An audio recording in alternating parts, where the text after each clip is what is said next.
So after multiple interviews and multiple requests, who is the leader in the clubhouse for the Raiders head coaching job, and who most likely is going to get it? That plus more on Monday's edition of the Locked On Raiders podcast for January 13th, 2025.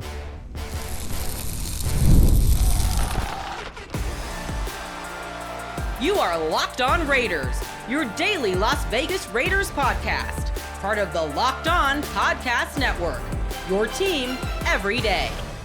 And welcome in, Raider Nation, to another edition of the Locked On Raiders podcast. Thank you so much for making the show your first listen of the day. We definitely appreciate you, whether you're catching us wherever you're finding your favorite podcast or if you're checking us out on the YouTube page. We do appreciate that. No matter how much time you give us each and every day, 2 minutes, 22 minutes, or 42 minutes, whatever the case may be, we appreciate that. It goes a long way. And, of course, if you are checking us out on the YouTube page, that continues to grow each and every day, and that's because of your support, Raider Nation, and the job that my man Ari is doing behind the scenes, making sure we're looking good and sounding good each and every day on the Locked On Raider Podcast YouTube channel. So big ups to my man Ari. You can check him out on Twitter at Ari Produces. You can hit me up as well at your boy Q254. And if you want to be a part of the show, good or bad, you can always hit us up at 707-654-4693. And please believe we have plenty of calls, plenty of texts, plenty of feedback that we'll get to. Matter of fact, coming up in today's show, we'll actually close things out on today's show in segment number 3 with your calls and texts. And as I mentioned, some good, some bad, some indifferent, but that'll come up in segment number 3. Segment number 2, we'll talk about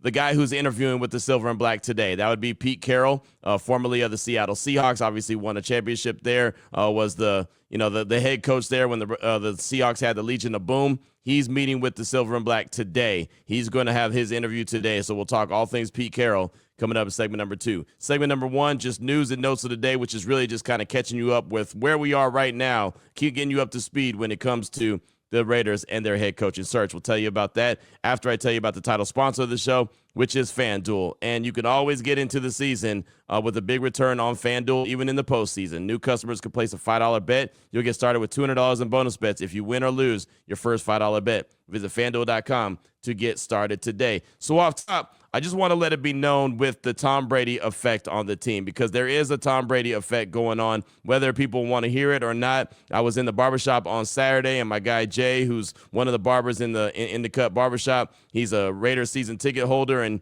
he told me basically, Q, let these guys know that Tom Brady doesn't really have that much to say with the organization.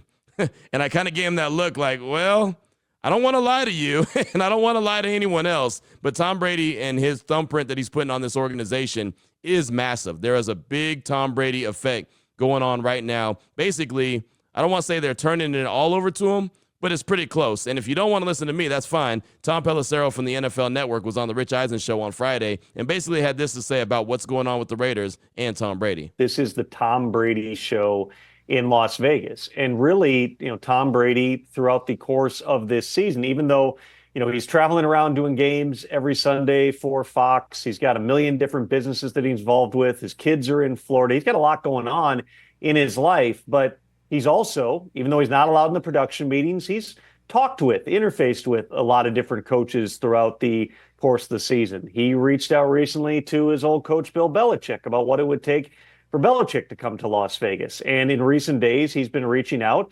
and being directly involved in terms of who exactly is going to be coming in for interviews for the Raiders head coaching job. So I've said it many different times, just because Tom Brady was great on the field doesn't mean that he's going to be fantastic when it comes to selecting players, selecting potential head coaches, trying to build a team that's going to be a winner, especially in the AFC West. That doesn't mean any of that, but that's the direction that the Raiders are going. That's what they're attempting to do. There is no coincidence that Tom Brady flew into Las Vegas on Tuesday, and that's when firing started happening on Tuesday. Antonio Pierce was let go on Tuesday, and then 2 days later, Tom Telesco. So this Brady thing is real.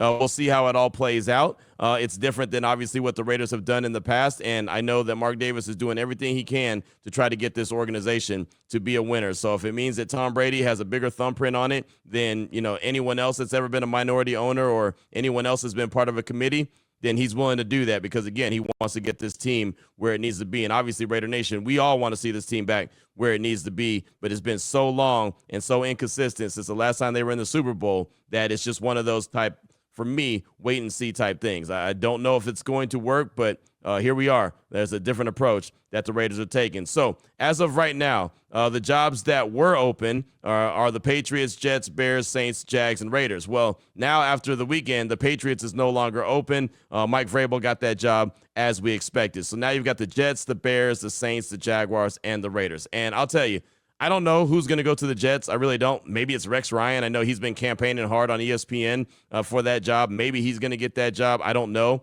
Aaron Glenn, I feel like, is going to be the leader in the clubhouse for the Saints. Maybe he goes to the Jets. I know he's interviewed there as well. The Jaguars, I have no idea. I really don't. And then it comes to the Bears and the Raiders. And I left these two for last because I think that they go hand in hand. Ben Johnson is obviously the hottest name out there. The Raiders have met with Ben Johnson. They've met with Aaron Glenn. They've met with Steve Spagnuolo, the defensive coordinator from the Chiefs. They're meeting with Pete Carroll today. And again, we'll talk about Pete Carroll coming up in segment number 2 of today's Locked On Raiders podcast. But the Raiders, and this is, again, another Tom Brady effect, they even interviewed Ben Johnson because of Tom Brady. Tom Brady spent plenty of time on the phone with Ben Johnson's agents, as you heard Tom Pelissero say, just to land that interview. And now it sounds like that there's a chance that maybe Ben Johnson will take the job with the Raiders, but he's definitely the leader in the clubhouse in their eyes. I don't know how he feels about the Raiders, but the Raiders are very excited about him, and I know that they would really love to have him. Matter of fact, here's Ian Rappaport from NFL Network talking about Ben Johnson and the Raiders. Very significant development for the Las Vegas Raiders as it pertains to their head coaching search. Here is my understanding of where it stands. Obviously, we know Ben Johnson interviewed with the team on Friday. From what I'm told, Johnson looms as the name to watch for the Raiders. I'm told they are enamored with him, with everything. Obviously, not just the kind of coordinator he is, the kind of coach he is, person, all of it. I know there was some question about whether or not he would take the interviews. From what I'm told, Tom Brady spoke to his agent for like an hour to really sell him on everything that Las Vegas brings to the table. They considered him to be a prime candidate. Pete Carroll, by the way, also interviewing with the Las Vegas Raiders on Monday. But Ben Johnson is a fascinating one. He has been there with Dan Campbell from the ground up, building the Detroit Lions for the last several years. He has watched Campbell do his thing, kind of take something that was basically a tear down and rebuild it. Kind of what the Las Vegas Raiders are going to want to do.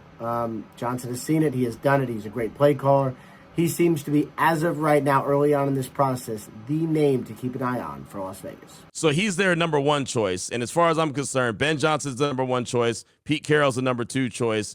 And then maybe other. And it's funny, over the weekend, even going back to the barbershop, I was in the barbershop talking about potential candidates, and I said, look, there is one dark horse out there. And I mentioned him on the show last week, and that was Dion Sanders. And look, Dion's not coming to the Raiders, right? And I just said he was a dark horse only because from my understanding from the people I've talked to, Dion's people reached out to the Raiders. And these are people that are in the building with the Raiders that have said, yeah, I was answering those phone calls when Dion's people were calling. He wants the Raiders. I think he wants the Raiders more just because he wants to still continue to coach his son. I don't think that he came to any kind of understanding that sooner rather than later that was going to be over. So the Raiders don't have any interest in Dion. I know they have interest in his son, but they don't have interest in Dion. But his name is floated out there, even though Tashawn Reed and Vic Tavor did a really good job of, pointing out that, hey, they have no interest. But his name is still floating out there as well, and who knows what can come from that. But I really think it comes down to a 2-man race,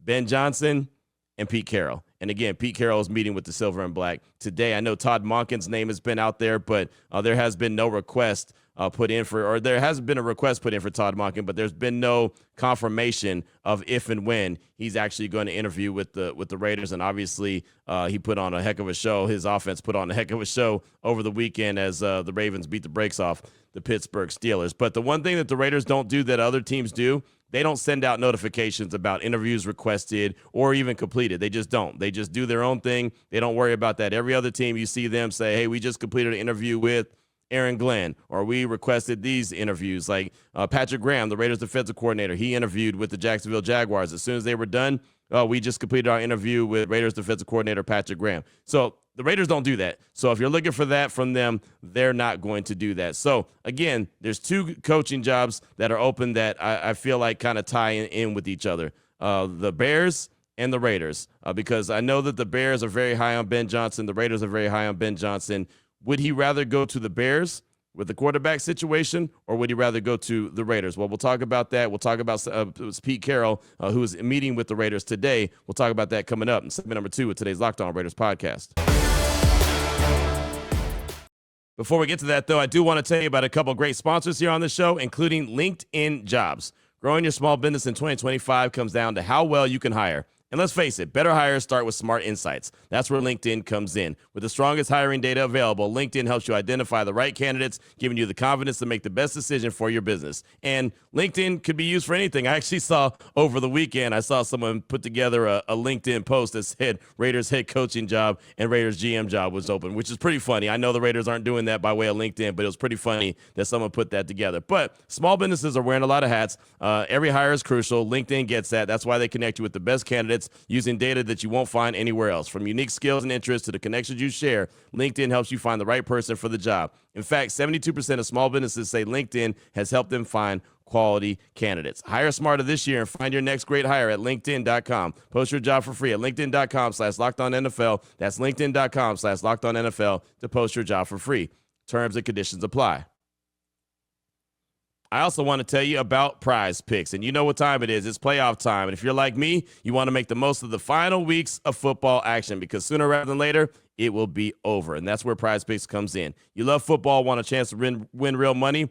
Watching the games, it's easy. PrizePicks is the place for you. It's the best way to turn your sports opinions into cash with daily fantasy player projections. With PrizePicks, you simply pick more or less on player stats like total passing yards or rushing touchdowns, and for a shot to win up to 1,000 times your money. You can make your picks in less than 60 seconds. And whether you're looking for a flex play to boost your payout or want to cash out quickly, PrizePicks has got you covered. And with over 10 million members and billions with the B in winnings, it's clear that people love the platform. So here's a very special offer for all Locked On Raider podcast listeners, Locked On NFL listeners as well, but don't tell them. Download the app today. Use the promo code Locked On NFL. You'll get $50 instantly after you play your first $5 lineup. That's PrizePicks. Run your game. Again, if you missed it, download the app today. Use the promo code Locked On NFL to get $50 instantly after you play your first $5 lineup. PrizePicks. Run your game.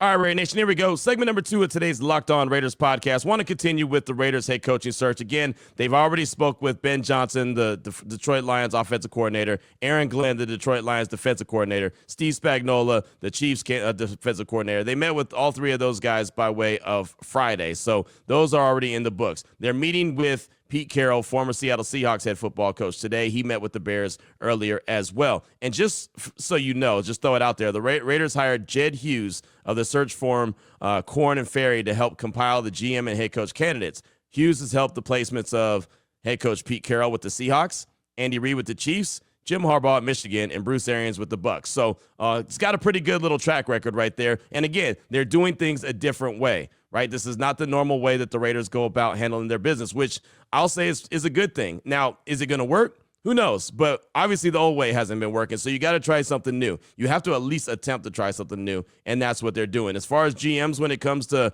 Korn Ferry, GMs, they've placed John Snyder with the Seahawks, obviously a long-time relationship there with Pete Carroll, and Nick Caserio with the Texans, and they've had some others as well, but those are all very successful GMs as well. So GMs and head coaches that have been helped place by Korn Ferry is what the Raiders are going through. Again, they hired Jed Hughes from the search firm Korn Ferry. Now, when it comes to Pete Carroll, he's meeting with the Raiders today. He's a guy that could be hired immediately, right? All these other coaches that are still on teams like a Ben Johnson who's coaching with the Lions, they can't be hired till later on in the process. But a guy like Pete Carroll who does not have a job, a guy like Robert Saleh who they're going to meet later on this week as well. I didn't bring him up earlier because I think he's really going to end up being a defensive coordinator. Matter of fact, he very well could end up being the defensive coordinator with Pete Carroll. He comes from the Pete Carroll tree, so they know each other really well. So if you didn't get to Friday's show and you didn't get to hear former all-pro cornerback Richard Sherman, who played for Pete Carroll, on the show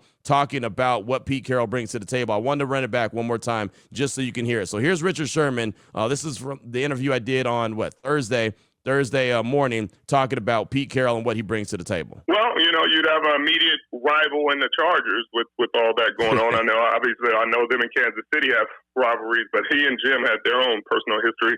But I think it'd be a good job. I think he'd do a great job. He's a culture builder. He's a leader of men.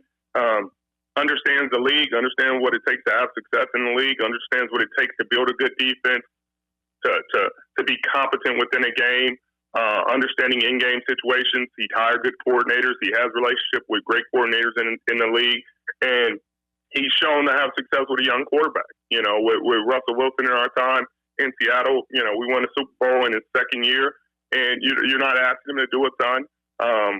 He built that offensive line, built a run game, because that's what you're going to need to have success with a young quarterback. He's going to need to improve that defense, and I think he understands the day-to-day grind and the day-to-day needs of NFL players and the mentality and the psychology behind running a business and running an organization. And I think that's what makes him a really good ball coach. And I think he'd do well wherever he goes. What is it that goes into that psychology of what a player needs, what a locker room needs? I mean, in Seattle, you guys had a lot of different cast of characters, but you guys were able to come together to win that Super Bowl, as you mentioned. Yeah, I mean, I think it's just managing personalities, understanding your personnel, understanding what motivates them, what pushes them, what drives them, and then allowing that to stay at the forefront. He kept the mantra, everything's a competition, always compete, and then brought a lot of dogged competitors out there. And I think he didn't allow things like draft position or money or, what free agency, what you got in free agency to dictate the roster or the depth chart. And so you roll the ball out there with a lot of competitors and you let the cream rise to the top of the crop, you're going to end up with a good team on your hands. And I think that's what ended up happening in Seattle. He just put a lot of competitors together in a building and rolled the ball out and said, best man plays, and the best man played. And when in terms of the mentality and keeping it fun, he played music, kept it fun, kept the rules simple. Hey, be on time, be a good teammate, keep the team first, and it's all good. And I think most of the time we did that. I think most of the time we're on time, we're having a good time, but we understood, hey, you don't play well, you don't play. And I think that culture and that mindset that he built really, once you buy into it, it's hard to beat. All right, so that's what Pete Carroll brings to the table, according to Richard Sherman, who obviously won a Super Bowl with him. Pete Carroll is a national champion, won a national championship at USC. In my opinion, probably should have won two. Super Bowl champion with Seattle, my opinion, probably should have won two, right? He didn't. He's also a guy that can look Andy Reid, Jim Harbaugh. He's got the built-in relationship, rivalry, whatever you want to call it with, Sean Payton. He could stand toe-to-toe with those guys and still carry his own weight, right? And as I mentioned before, Robert Saleh worked with them. He's from the Carroll tree, so I think that if Pete Carroll were to get the job, he's going to end up being the defensive coordinator. And I say it like that, I word it like that because my gut feeling tells me Pete Carroll's going to be the guy. Again, Ben Johnson is the leader in the clubhouse. He's the one that, as you heard Ian Rappaport in segment number 1 say the Raiders are enamored with. That's fine. That's fine and dandy. I just think that he's ultimately going to take the job that has the quarterback that's already set in place in Caleb Williams. I just think that helps do what he has to do a little bit quicker. Now, with the Tom Brady effect, again, with Brady trying to use his influence and the fact that the Raiders do have plenty of money that they can throw at him as well, that's a factor that could end up being the deciding factor. Not to mention, and this is the good thing, if they are going this route and they're truly committed to going this Tom Brady way, the way that he picked up the phone, talked to Bill Belichick on what has to happen to get this thing turned around, they have to be committed to time. They have to be committed to time. They can't say, all right, this has got to be done in 1 year or 2 years or you're out. Like, this is going to take some time to get done. I've mentioned it before. I think this is a couple drafts away from being a really good team, like really quality team that can compete with the Chiefs and the Broncos and the Chargers consistently, right? I mean, I think they can compete with them now, but consistently and really having a belief that you can win each and every game. I think it's going to take a little bit of time. They have to be committed to that, especially if they go the Ben Johnson route, right? Because he's going to have some bumps in the road. I'm not saying he's going to have bumps in the road like Antonio Pierce had, but he's going to have some bumps in the road. There's no doubt about that, right? He hasn't been there, done that as a head coach, so that's going to be a little bit of a learning curve. So they've got to be able to be patient with them regardless. And this has nothing to do with Antonio Pierce. It's just reality. They have to be able to have patience. Now, Pete Carroll, I think you can expect success a little bit quicker because he's been there, done that. And that's why I said, last week that I would prefer them to go in a direction of a guy that's been there, done that, knows what it looks like, knows what it smells like, has proven to be a winner, has been proven to be a guy that could build a culture and put it all together. So I think, and this is not my preference, this is just what I think that they're going to end up ultimately going with Pete Carroll, right? And again, I have no problem with that because of what I said about my preference about the guy that could build it. And I know Ben Johnson is the one that everyone really, really wants, and that's cool. If they get him, boom, that's a home run. You just got to understand that there's going to be some patience. But with his creativity that he has as far as offensively, the other thing about that is I would like it if they do end up going the Ben Johnson route, which, again, I think he's going to pick Chicago because the quarterback is there, but that's just me. If they do go the Ben Johnson route, I do hope they go with the Robert Saleh as a defensive coordinator or someone like that so they can do similar to what Sean McVay did when he took over as the head coach of the Rams, where he really was able to just focus on the offense and let the defensive coordinator handle his business. Like there was times when Sean McVay wouldn't even have his back. He would have his back to the field. He wouldn't even be looking at the field because he'd be talking to his quarterback and talking to his offense while Wade Phillips was manning the defense for the Rams. I think that's how it would go if they get Ben Johnson and they're able to land someone like Robert Saleh as defensive coordinator. But ultimately, to me, it just feels like that is their number one, and they're going to ultimately end up with their number two, which neither one are bad guys, right? I mean, I know that I kind of poo-pooed on Pete Carroll when the idea was first floated at me, but that was just kind of a quick reaction. That wasn't talking to multiple people. That wasn't thinking about what he's done, just kind of hearing the way that he puts things together. And Richard Sherman even describing, how he put the best 11 guys on the field. It didn't matter where you were drafted. It didn't matter how much money you made. It just mattered if you could ball. Right. And so when I'm talking to Richard Sherman on Thursday about that, I'm thinking, okay, that makes some sense. And then to see the Raiders turn around and request him and have an interview with him today, and I know that they can put it together and actually hire him immediately. And, oh, by the way, they can hire Robert Saleh, who's coming in this week as well for an interview. They can hire him as a DC immediately. They can start putting the pieces together as quick as possible. And it does not necessarily mean that they have to do that quickly, but they can. So I'm sure you're probably wondering, okay, so if that's the case, if it's Ben Johnson or Pete Carroll, which I believe it comes down to one of those two, and I'm leaning Pete Carroll right now, what would the GM be? Couple options here. One, the GM could have Brady ties, John Spytek in Tampa Bay. I actually talked to a guy that covers the Buccaneers on my radio show on Friday and did everything I could to do some due diligence and some research on John Spytek and what he brings to the table. He's a Michigan, played with Tom Brady, and was obviously there in Tampa Bay when Tom Brady and company won the Super Bowl. Ben Johnson has ties with Lance Newmark. He was the assistant GM there in D.C. with the Commanders right now. So that's a guy that it's been reported that he would prefer to work with. So I could see the Raiders being able to go and land him as a potential GM. And then Pete Carroll, his ties. Nolan Teasley, he's the assistant GM right now with the Seahawks. So obviously you see how those connections come together. So if it is in fact Ben Johnson or Pete Carroll, like I believe it's going to be, and I really honestly believe, like I'm about 70-30. I feel like 70% of me says Pete Carroll is going to ultimately get the job. 30% says Ben Johnson, but none of us know. None of it. This is all just a gut feeling. This is all speculation. This is all just kind of reading the tea leaves. This is no insider information. If I had some insider information, I would tell you that I do. Not trying to gas you up like that. Not trying to act like I'm more important or have more knowledge than I really do. I'm just going off gut feeling. We're just spitballing, just conversating here on the Locked On Raiders podcast. So that's kind of how I look at it. It's either going to be Ben Johnson or Pete Carroll. I'm leaning Pete Carroll with Robert Saleh being the defensive coordinator. I'm actually looking at Robert Saleh as the defensive coordinator for either one of those guys. I just think that he would be really good at that. And obviously Patrick Graham is going on to do some other things. And, and I wish him well. I thought he did a really good job with the Raiders given the circumstances, especially when it looked like he was going to be out, right? And when his defenses at first were out there and they looked terrible. So, I think that Robert Saleh would be really good at that. Not too sure if he's a really good head coach because of his situation in New York with the Jets, especially once Aaron Rodgers arrived there. I don't know if anybody could be a really good head coach there, so I don't want to judge him off that.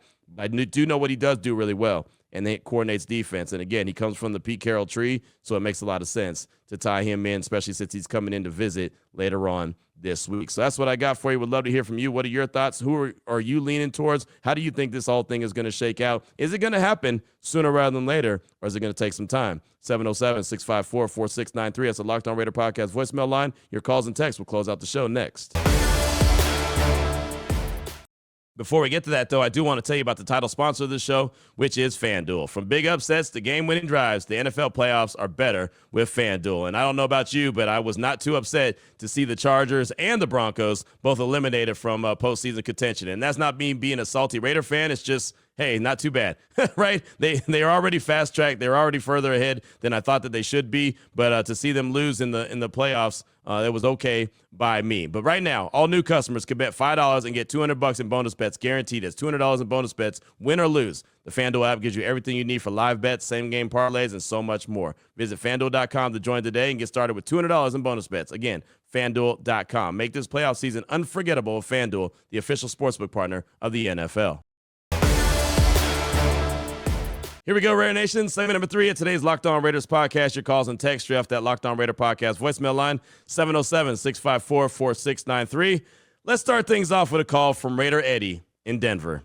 He's calling to talk about former head coach Antonio Pierce and, of course, points out something else that he feels I have done incorrectly. Here's Raider Eddie in Denver. Hey, what's up? This is Raider Eddie in Denver. Hey, just listening to another podcast, and there was a caller that has a business background. He talked about one rule in business is never take a promotion that you're not ready for. And I think that's really good advice for just about anybody. I think that's really good advice that also applies to the AP situation. I think he clearly is probably a very good linebackers coach. I think he needs to gain some experience as a strategist, as somebody that has knowledge of both sides of the ball before he can eventually be a good head coach. You've mentioned a couple of times, Q, well, the Raiders didn't give him enough time to develop. That shows a very, very low bar. I mean, we're in a league, a division where all three of our opponents made the playoffs. All three of our opponents have great quarterbacks. Also, all three of our opponents do have a clear number one quarterback. So that is something that our divisional opponents have that the Raiders don't have. That is something that AP did not have to work with. Still, we're talking about a 4-13 record. You're talking about a 10-game losing streak.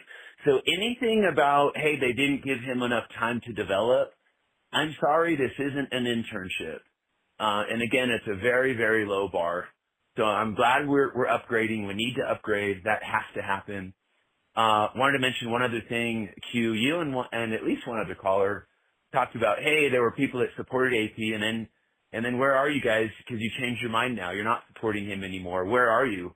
Q, I'm right here. I loved what AP did for this team, for the Raiders, after the McDaniels debacle. He made me feel good about being a Raider fan again. He did have the team playing more disciplined. The defense was playing at a near elite or elite level last season under Antonio Pierce, the last 2 games of the season. They had a winning record under Antonio Pierce, and there were young players emerging under Antonio Pierce's watch. That's all real information. But like in every facet of life, when you get more information on something, more data comes in, you are allowed to change your mind. So again, a 4-13 record, many buckled game management situations, a 10-game losing streak. So again, we are allowed to change our minds. If you don't want to change your mind, I think that's just silly, and it's sort of immature, in my opinion. No offense, but it's immature to kind of dig your heels in and say, well, where are you? And this is where you were before. Come on. Oh, Eddie. Oh, Eddie. Thanks for the call as always, my man. I do this with a smile. I do appreciate you. It's always adventurous, though, when you call, for sure. You already know. But let's get some things straight, my man. If you're going to say what I'm saying, the only thing I ask is that you quote me correctly. That is it, my man. Just quote me correctly. First, AP is already fired, right? He got fired on Tuesday. So really, we move on, right? It's no sulking here. I'm not doing post-AP morning shows. You know what I mean? We're not having, funerals for the head coach that's no longer there. Like, we move on, right? We go as things go. I'm not dwelling on it. So I do suggest that you move on as well from Antonio Pierce, what he did wrong and what he didn't do wrong. He's no longer the head coach. So at this point, it doesn't really matter. Second of all, I said I thought it would be good for continuity's sake for AP to get another year. I was hoping AP was going to be able to come back next year with his own quarterback, with, circumstances a little bit different. Sure. Yes, I was hoping that. Absolutely. I didn't say the Raiders owed him anything. I never said that they owed him. I never said that they didn't give him this, didn't give him that. When you take that job, that's what you're taking. You're taking it as is, right? It's like buying a car. You don't get a warranty. It's as is, right? And if you can handle it, you can handle it. If you can't, you can't. So, again, just if you're going to quote me, please quote me correctly, right? I just said, for my sake, I thought it would be good because the Raiders have had so many coaches in a very small amount of time since I've been here in Vegas. In 2021, when I arrived, John Gruden was the head coach. Then Rich Bisaccia was the coach. Then Josh McDaniels was the coach. Then Antonio Pierce was the coach. And now other. And that's since 2021. So that's all I'm talking about. That's why I said I thought he should come back in year 2. Clearly you don't agree, which is fine. And guess what? The Raiders didn't agree either because they fired him. So again, we move on. But finally, most importantly, I did not say, never once, can you go back and listen to any show I've done, and I've done over 2,000 shows now, and shout out to my man Good Doc who pointed that out. I was like, Q, 2,000 shows, that's pretty impressive. I'm over 2,000 shows. You cannot go back one time and find where I said, you fans supported Antonio Pierce, and I supported Antonio Pierce, and now where are you now? I never said that. What I said, Eddie, is I apparently was on an island by myself when I said I think Antonio Pierce should be the head coach of the Raiders.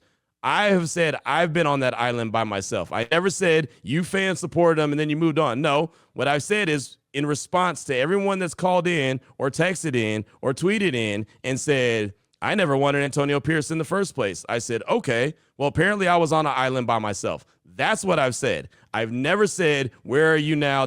I never said any of that. I also pointed out that I was at Allegiant Stadium in week 18 versus the Denver Broncos while AP was still the interim coach. And after they won that game, 65,000 fans were chanting AP's name. And so I said, maybe that was just a figment of my imagination. Maybe that was just something that I manufactured in my own head, because that's what I pretty much feel like I heard right after the game, everyone chanting his name. And I could have sworn if we went back and listened to calls and texts from this very show, many people said that they wanted Antonio Pierce as the head coach. So that's all I've said. So I've continued to say, apparently I was on an island by myself. But at the end of the day, after the 2 minutes and 58 seconds of this call, and you calling me immature for some reason, don't know what that is, but that's okay. Yeah, AP's not the head coach. He's no longer with the organization. He's moved on from almost a week now, almost a week tomorrow. So we move on. So all this really doesn't matter. But I just wanted to address the big elephant in the room, which is if you're going to quote me, all I ask is that you quote me correctly.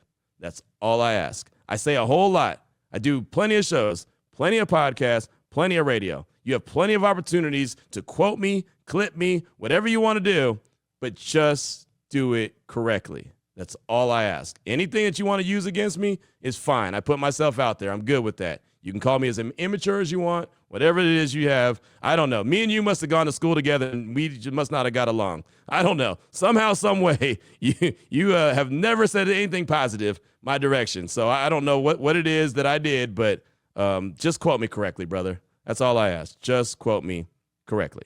And then we move on, and we don't talk about Antonio Pierce anymore because he's gone.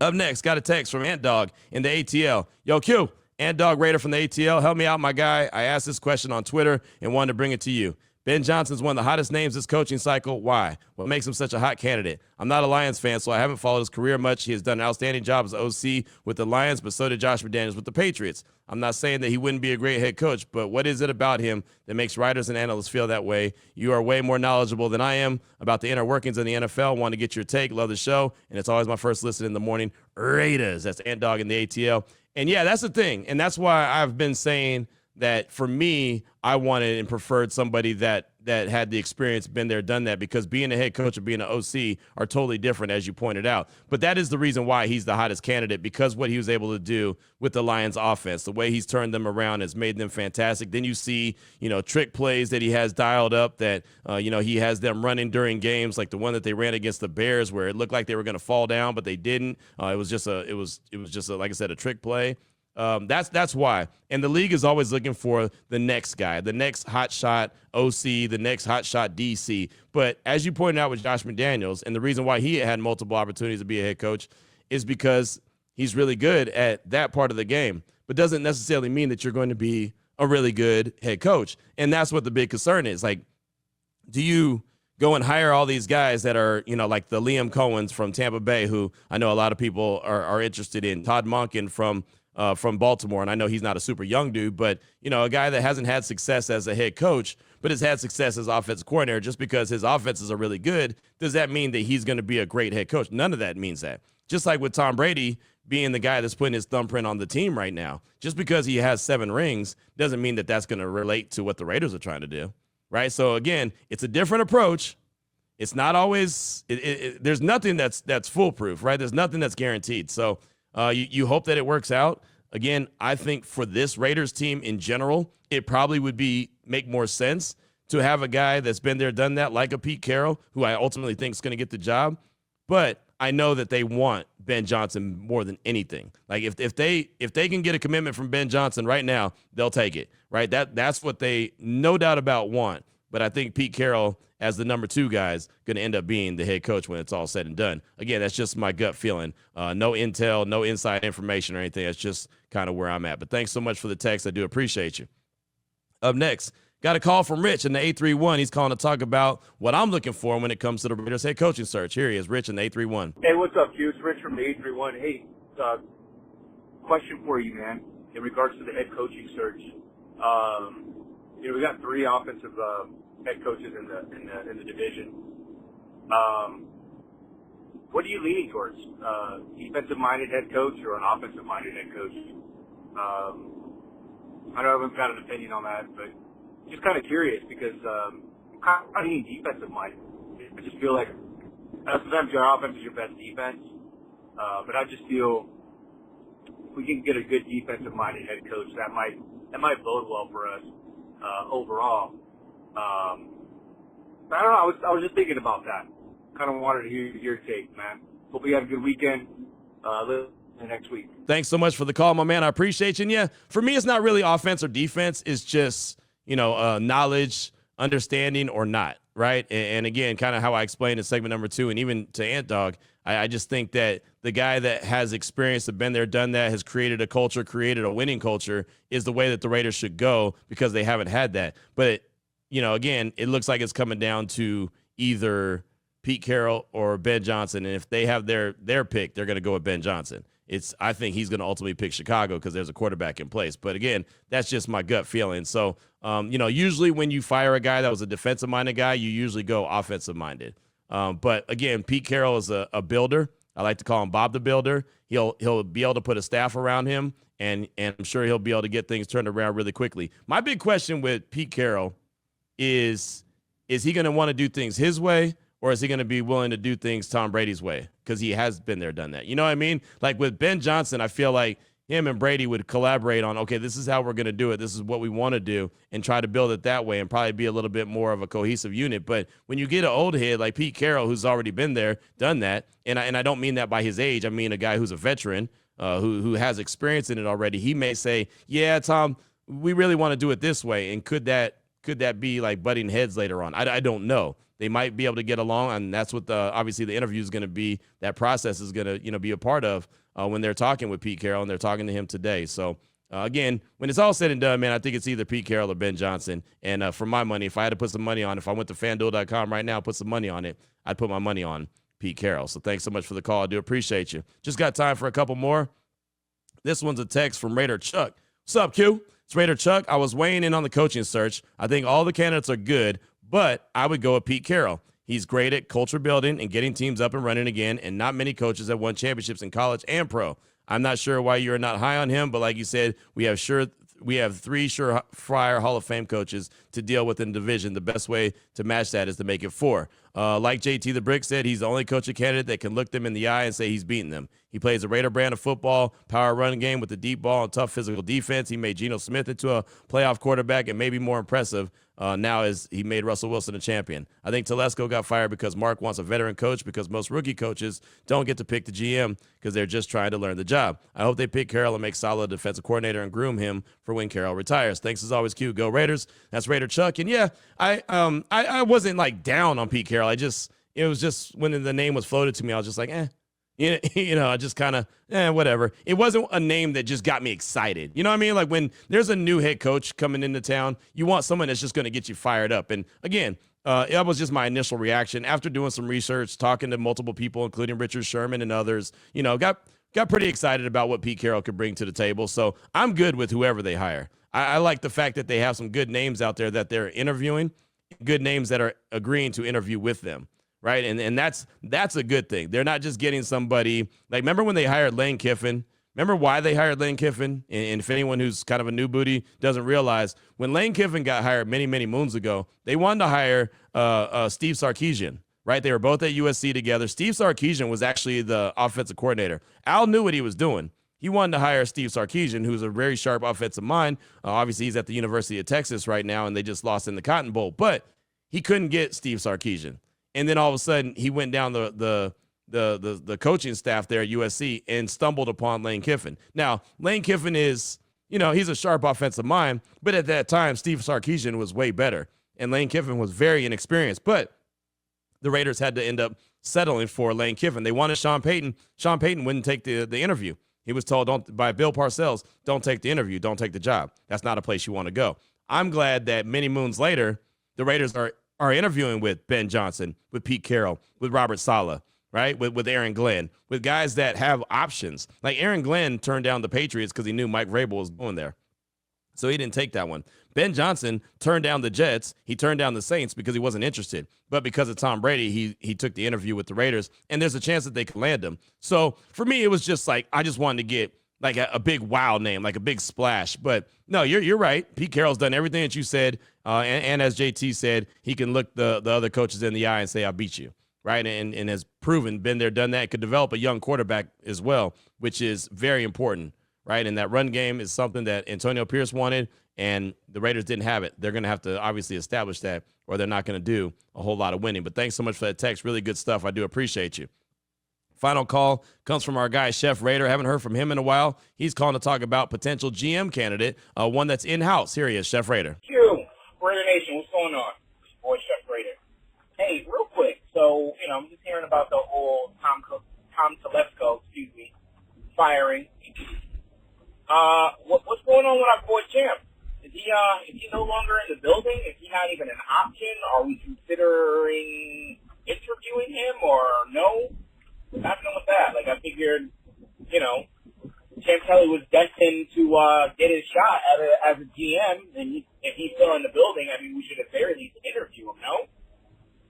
Just a thought. I don't know. Maybe you got a little bit of insight on that one for me. Let me know. All right, I'll let y'all. Chef, thanks so much for the call. Appreciate you. And from my understanding, Champ Kelly's contract rolled over another year, so he's still on the staff there with the Raiders. His last title was assistant GM, so I'm assuming that he's still the assistant GM, but I don't know exactly how long he's going to be around. I don't know what he's going to do. Like I said, from what I understood and what I heard on Friday afternoon was that his contract rolled over. So he's under contract for at least another year with the Raiders, which is great. I do think he's going to be a GM one day. I don't think he's going to be a GM with the Raiders. I just think that now that they've passed him by when they decided to hire Antonio Pierce and then they hired Tom Telesco, I just think that he's going to have to get a GM job somewhere else, not with the silver and black. But he's a hell of a dude. He's got a lot of respect around the league, and I do believe that at some point he's going to be a GM, have a GM of his own team. I just don't know when that's going to be. So thanks so much for that. I do appreciate you. And going back to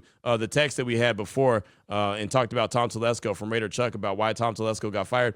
Telesco ended up being the fall guy. He just got caught in the middle of just basically a power shift, right? Because Tom Brady's getting so much power in the organization. They didn't want to have another guy come in as the head coach and be tied to the GM that was already there. He didn't do anything wrong. I spent a lot of time over the weekend going back and forth with Raider fans saying that he got fired because he didn't get a quarterback or he got fired because Josh Jacobs went to Green Bay. He didn't. Mark Davis was very happy with what Tom Telesco did.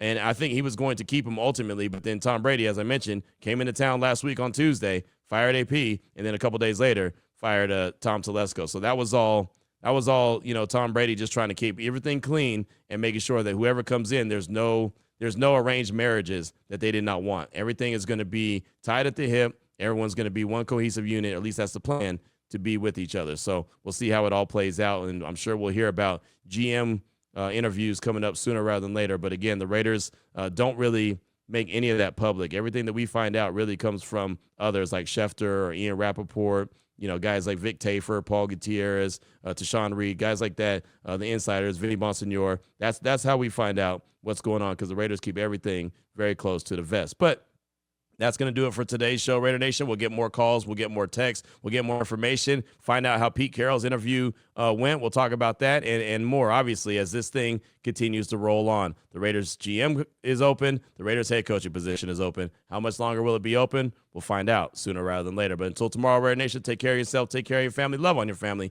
Most importantly, as always, just win, baby.